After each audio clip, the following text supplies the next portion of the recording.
And I bet you a lot of other people have dreams about Paul.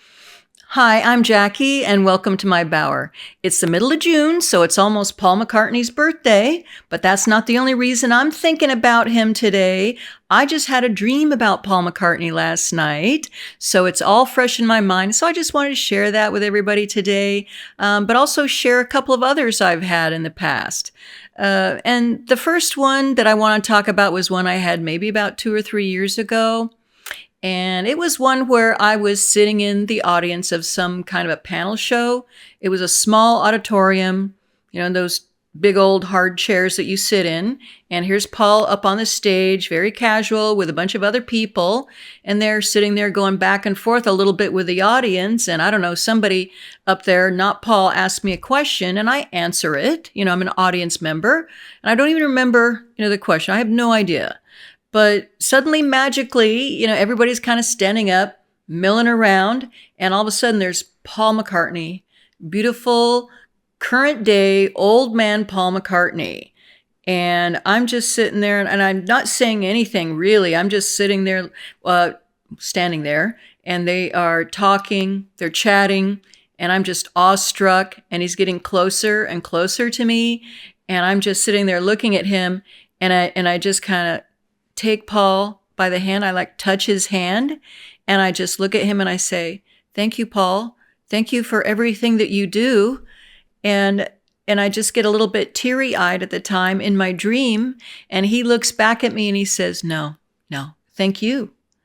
And I mean, it's just a very special moment. He knows exactly what to say to everybody, even in your dream. He knows exactly what to say. The second one I had, the other one I want to talk about, maybe I had it about a year later, I think is even more beautiful.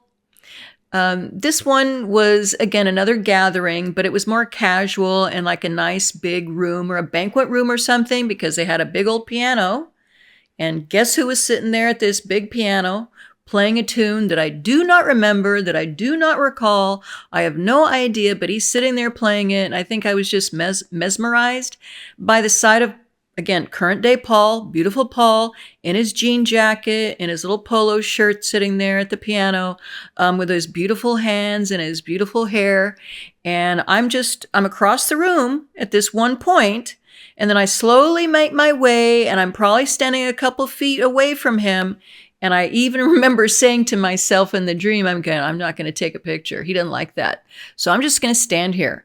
Nobody else is paying attention, but just me. I'm just sitting there, listening to Paul, or standing there a few feet away from Paul, just in that moment, and maybe just listening to him play for several moments in my dream. It was just, time just stood still in that dream. It was very magical. And again, there is something magical about Paul when he plays piano, and he is evidently connected to something bigger out there where he can just pull stuff from the ethers, show up on my dream, and show up in other people's dreams, because I posted that one online and somebody gets back to me and says, you know what? My dad has those very same dreams where he's in this room, Paul's just sitting there playing the piano, and her dad is just standing there listening to him.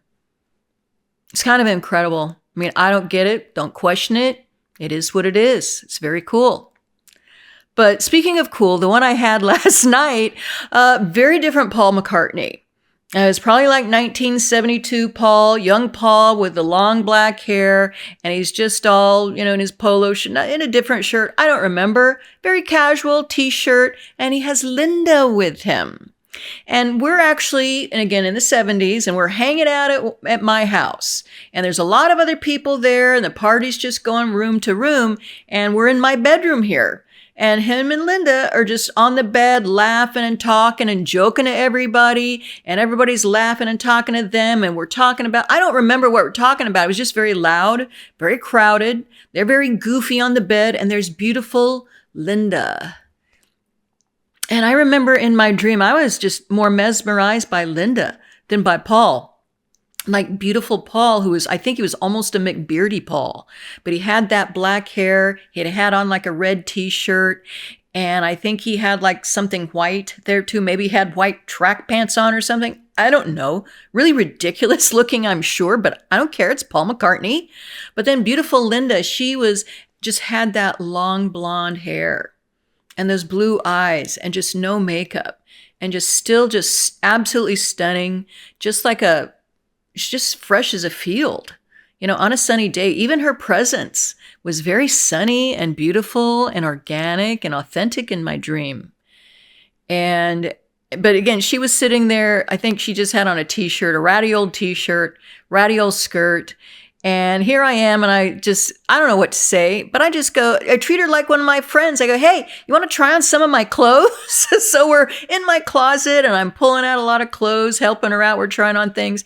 I don't remember if she wore any of them, but we're just trying them on. It was just a lovely, fun 70s party dream with 1972, 73, 74 Paul McCartney and Linda McCartney in my room.